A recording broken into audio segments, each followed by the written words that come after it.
So today was really all about collaboration. A lot of industry players came together to make this day possible. We've seen several types of backgrounds coming together, from carbon solutions, capturing carbon from the atmosphere, oceans, carbon removal solutions, and scientists and implementation bodies in infrastructure and policymakers to really have those important discussions. It was the perfect way to bring people together, to raise that awareness and also to get to know each other, because we have to cooperate and work together to make this bigger. So a key takeaway for me is that there were so many initiatives that I wasn't aware of, which actually even makes me more excited to be in this field of work.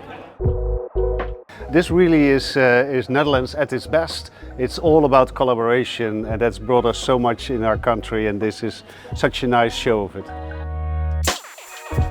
I really have the feeling that our industry and our sector is now being taken way more serious. And I think everyone here is very, very much aware that this is the biggest challenge that humankind is facing at the moment, and that these companies can truly make a difference in the long run. So this sort of cooperative spirit was very inspiring.